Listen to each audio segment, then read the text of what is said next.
Welcome back to Passionate World Talk Radio. Educate, enlighten, entertain.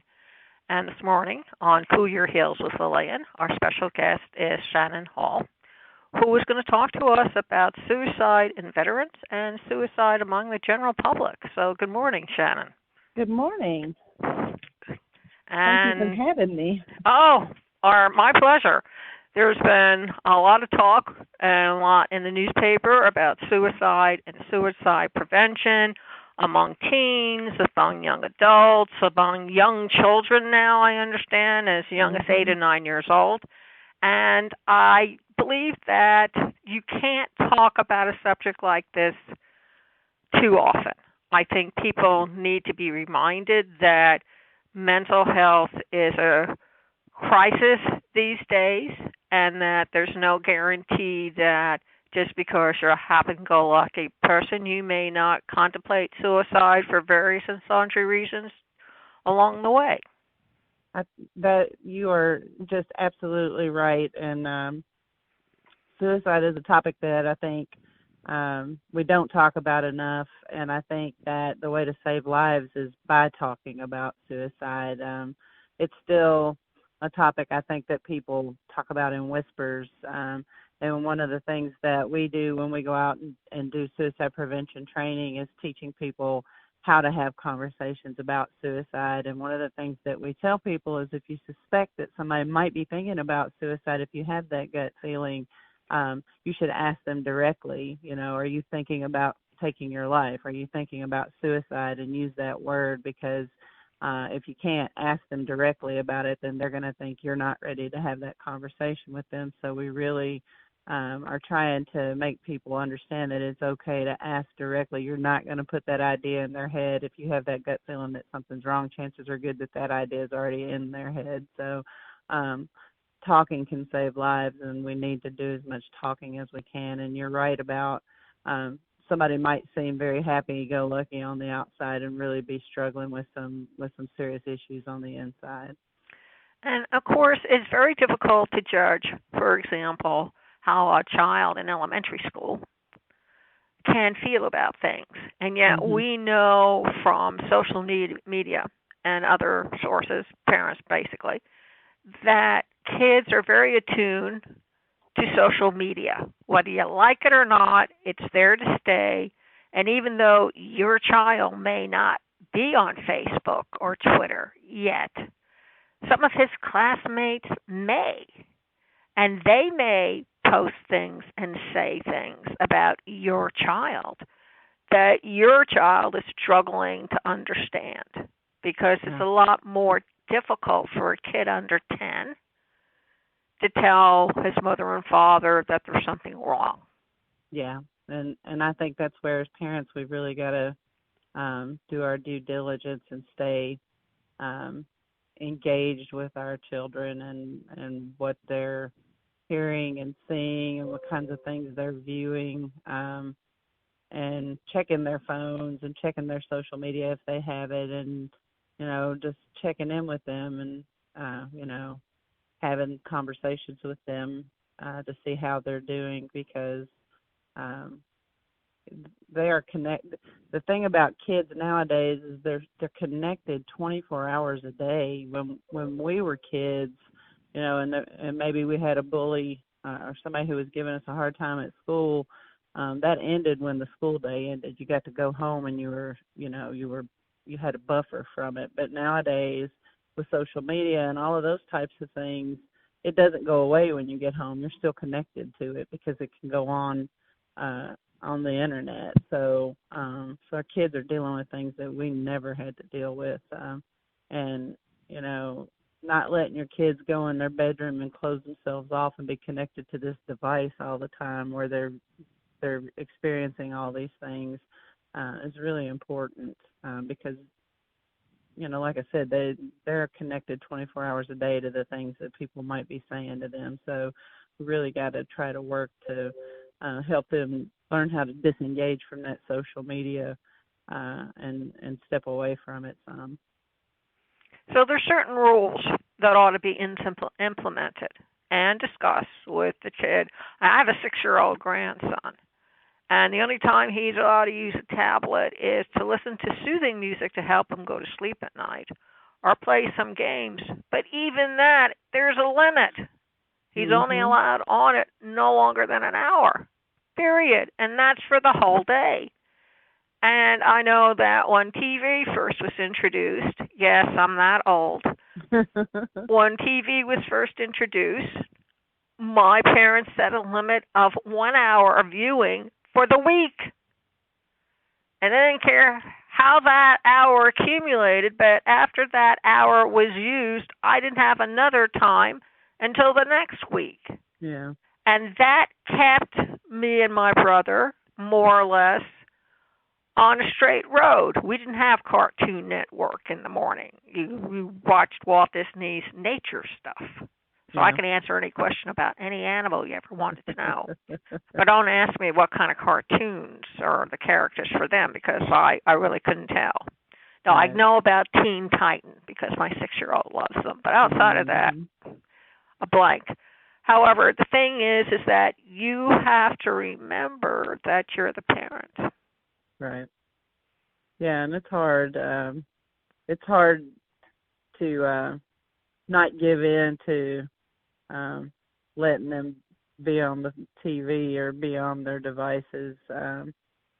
We're so busy nowadays, and we got things pulling us in 16 different directions, and sometimes it's easy to fall into that. Put them in front of the tablet so that you can get this done or so you can get that done. So we have to really discipline ourselves not to fall into that trap. And I'm a Gen Xer, so I grew up with TV as a babysitter. So I know how that goes. And so I've kind of, as a parent, been guilty of that myself, sometimes letting that TV be the babysitter. My kids are all grown now, but it's hard. But we got to, I think it would be so much better if kids nowadays, like, they don't even understand the concept of going outside to play, I don't think. And we stayed outside when we were kids in the summertime. So no, until 8 or 9 in the evening, and then the parents would go screaming up the block looking for you. Right. Yes. And those days are pretty much gone. And I think it's a little more scary to let your kids out. Outside, because unless you have access to a park, and even in a park that can get snatched, there's no safety in that either. Things have changed quite a lot from when we were kids. So I understand that there's a large suicide problem also with the veterans. Yes. Yeah, we lose about 20 veterans a day to suicide, and I believe I was reading the other day that we have now lost more veterans to suicide with the Iraq and Afghanistan war veterans than we lost in the entire Vietnam War. So it's just a tremendous problem. With soldiers, they're kind of like our police officers. They think they're supposed to have this tough exterior, and it's really hard for them to reach out for help. The VA is overwhelmed and understaffed. So, but the good thing is that that's a group that usually when we go to Congress and ask for more money, more funding, our veterans are somebody that they'll listen to and that they want to help. So we have been able to go to D.C. and try to lobby for more money for our veterans. So we're making some strides there, but it is a problem. And, we still have people who are going out and being deployed, even though we don't hear that much about the wars overseas. There's still people who are out there and deployed in active military zones that are, coming home with traumatic brain injuries and all the other kinds of things that soldiers deal with. So it's still a problem. It used to be 22 soldiers a day. It has gone down to 20, but that's still too many. So we still need to continue to try to find ways to help our soldiers. So what are some of the signs or symptoms that a loved one or an interested party, a friend, should try and notice about the young man or young woman who have come back, so that they may be able to alert the authorities or get that particular person to the hospital on time? Um, there are lots of, so suicide's like any other illness. It's a brain illness. So there are warning signs and there are risk factors. So and we talk about different kinds of warning signs. There are physical warning signs and there are emotional things. So they may be withdrawing from social activities. They may be starting to use drugs and alcohol more, or just starting to use them, period. They may be saying things like, I'm a burden, I don't feel like, that I need to be around anymore, or I feel like, I have no purpose, saying things like that. Giving away possessions is always a big warning sign, telling people here, I've got this thing that means a lot to me, I want you to have it. So there's lots of different warning signs, maybe, especially for soldiers, maybe experiencing nightmares and things like that, where they're waking up in cold sweat and doing things like that. But just, really paying attention to them. Maybe they're experiencing some careless behavior where they're doing risky things. They're out doing things that they normally wouldn't do, or maybe they've started to care less about things they used to care about. So maybe you're looking at somebody who used to go to church religiously every Sunday, and they've stopped going to church and they just act like they don't really care about it anymore. Or maybe they used to, be really involved in their kids' sports, and now they've kind of lost interest in that. So just watching for things like that. So those are just some of the things I can think of to Okay. really watch Should for. a loved one try to reason with them, or is that they need more than just a lay person with basic empathy for what's going on? So I teach a class called Safe Talk, and basically what those steps of Safe Talk are to tell, ask, listen, and keep safe. So you need to tell them what you're seeing that has you concerned. Ask them directly if they're thinking about taking their life, if they're thinking about suicide. And then the next step is to listen to them. Because after you've asked them if they're thinking about suicide, if they say, yes, I am, then listen to them and find out what's going on that's led them to this crisis. And a lot of times, just them telling you what's going on, they may talk themselves out of those suicidal thoughts just because you listen to them. So a lot of times they're just looking for somebody to hear them.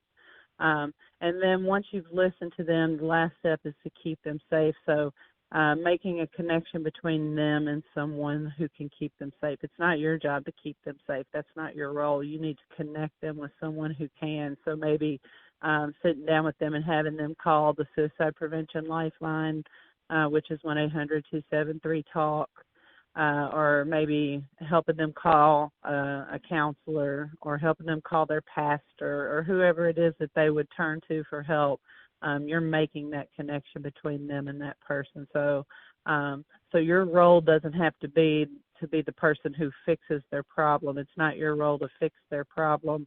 It's your role to really just listen to them and then make that connection between them and the person who can help keep them safe. Now, do a lot of these servicemen keep their weapons that they're given, or do they turn those all in?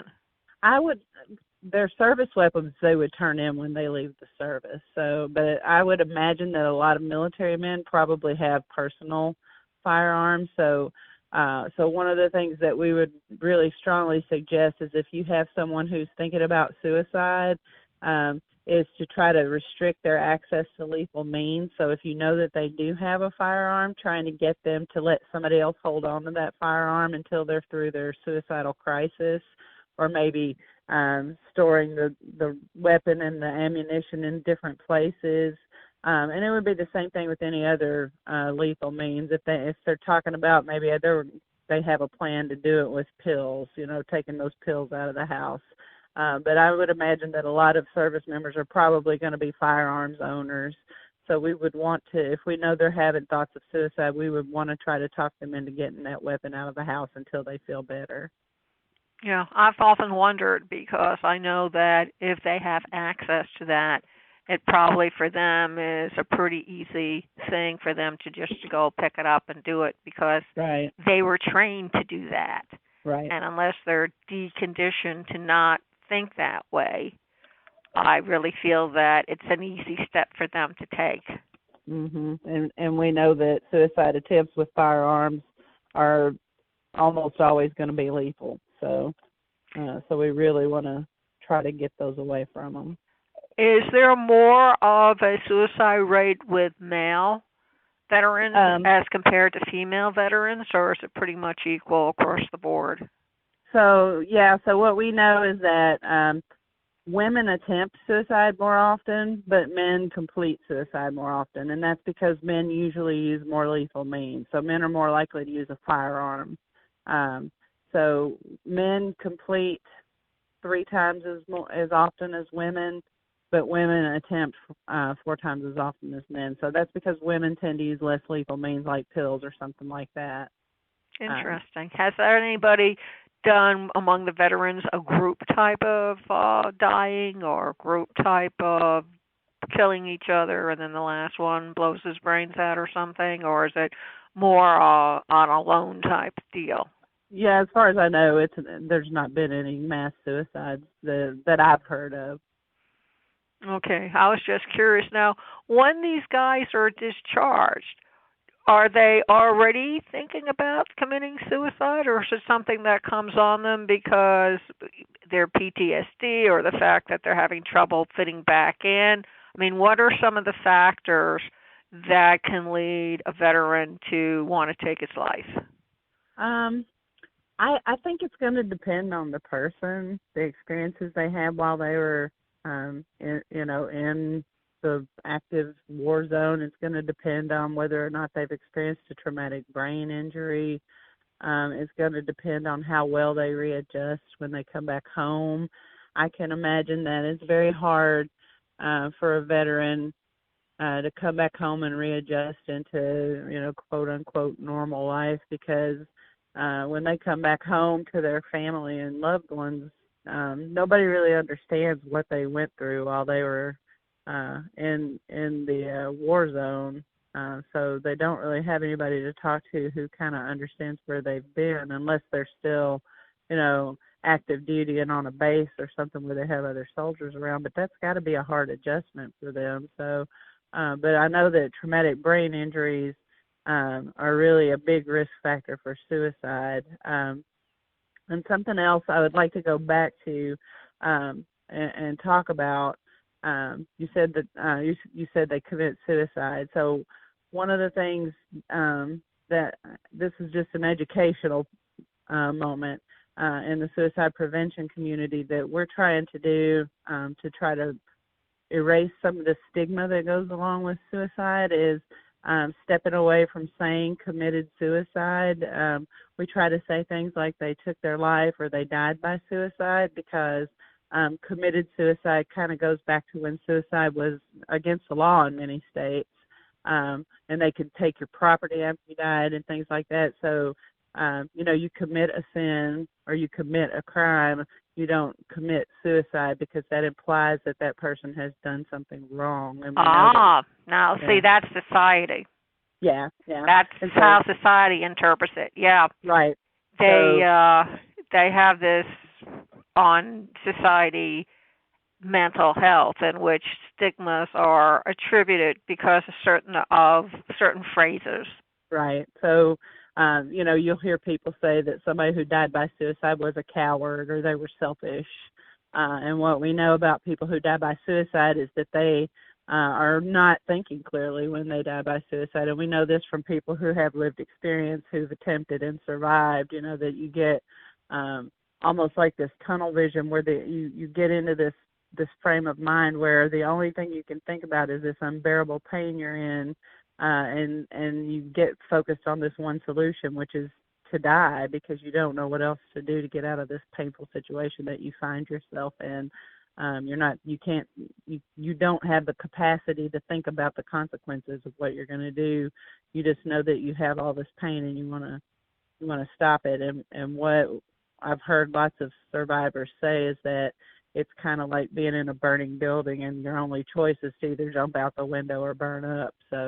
Um, so we just whenever we have a moment to educate people, we just like to tell them that commit suicide is something that we're trying not to say anymore, and we try to say that somebody took their life or they died by suicide. So I just wanted Yeah, to. I can see that. In fact, I remember a movie many, many years ago where this guy jumped out of a window and he lived, but he was no longer, he crushed his legs, and but he had to live with the knowledge that he crushed his legs and that he had to go on with his life. So instead of solving his problem as he thought, he made his problem worse. And the movie went on to show how he rehabilitated himself Mhm. to realize that ending his life was not the solution. Right. That sometimes you can make things even worse by making the wrong decision or choosing the wrong decision when your mind is in a turmoil. And I don't think any filmmaker had ever done that before, where they were trying to educate people that it's not always a good solution, although it sounds like a great idea at the time. Right. And that you really need to stop yourself, literally, and make sure that this is the only way for you to solve your problem. Now, I don't know if you've heard of Kevin Hines. He's a very big name in the suicide prevention and mental health arena.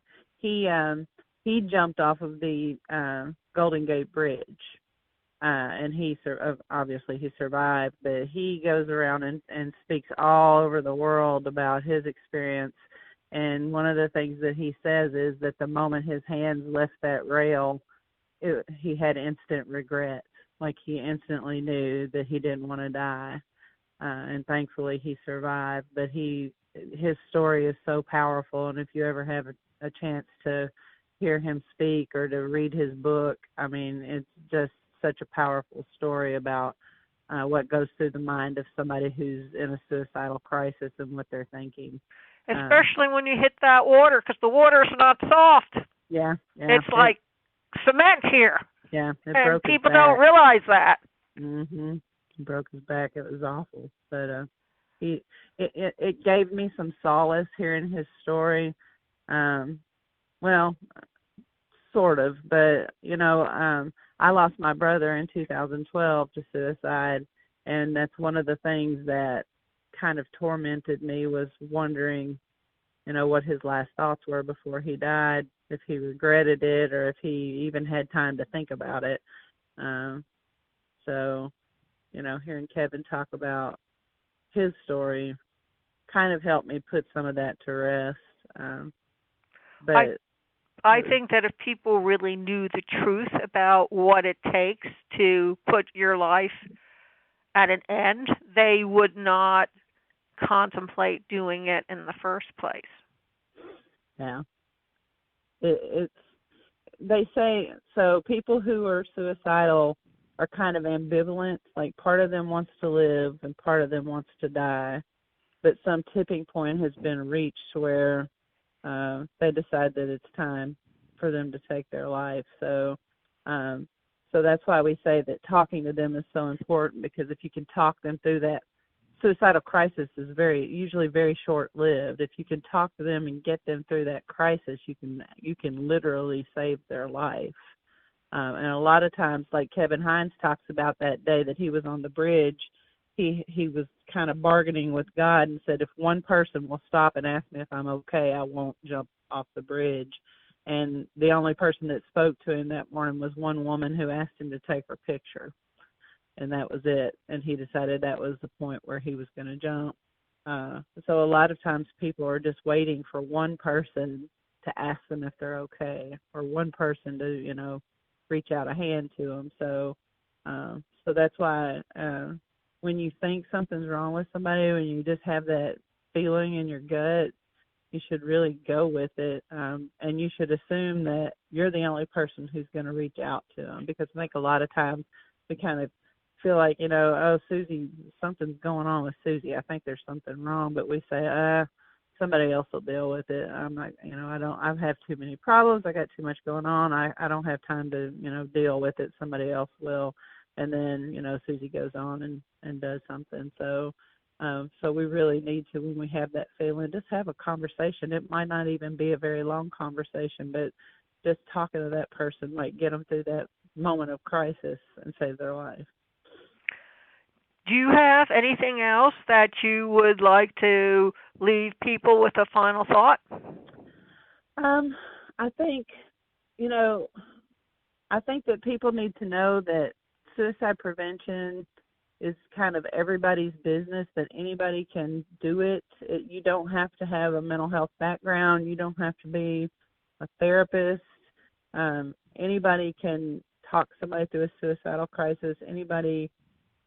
All we have to do is reach out. All you have to have is some empathy, and you can literally save a life. And I think that people need to know that suicide's not just something that happens to other people. Research tells us that almost everybody will be touched by suicide in some shape or form in their lifetime. We lose over 48,000 people a year to suicide in this country. That's like the equivalent of an airplane full of people falling to the ground every day, and still we can't get funding for research for this problem. We've had 100 people contract coronavirus in the United States, and Congress just dropped $8 billion in research dollars on coronavirus, and we lose 48,000 people a year to suicide, and the funding for that's in the tens of millions. So call your legislators, call your local officials, call your federal officials, and tell them this is a priority. We need to do more about it. It's a mental health issue, yeah. And people think that, well, there's nothing wrong with me. Well, there's nothing wrong with you right now, but that doesn't mean there's not going to be anything wrong with you tomorrow. And incidentally, if you hear your parents say, I'm going to commit suicide, take them seriously. Right. Go find out what you need to do to get help for that person. You can no longer stand alone when you hear somebody said, well, I think I'm going to kill myself because I'm unhappy. They're telling you, I need help. Mm-hmm. So don't wait to hear how they solve that problem with the kitchen knife. Right. Well, Shannon, thank you very much for coming on this morning and talking about suicide. I believe it's a real important discussion, and it's time it came out of the closet. Thank you, Lillian, for having me. I really appreciate it. Well, anytime you have anything you want to add or we haven't discussed, please let me know and give me a call. And ladies and gentlemen and children of all ages, you can hear this interview with Shannon all over again at https://passionateworldtalkradio.com. Right-hand side of the page, menu, scroll down to Cool Your Heels, click on it, and voila. Voila is French for there it is, in case you want to know. And you'll find the posting of the interview. It'll also be on iTunes, iHeart, Spotify, Alexa, and other places. So you shouldn't have any problems finding it. Spreaker, Spotify. And before you go away and stray, Van Gogh had this to say in 1746, a striking expression with an aid of a small amount of truth can surprise us into accepting a falsehood. Who do we know who does that? Thank you all very much for listening, and remember, until next time, please stay tuned. Thank you.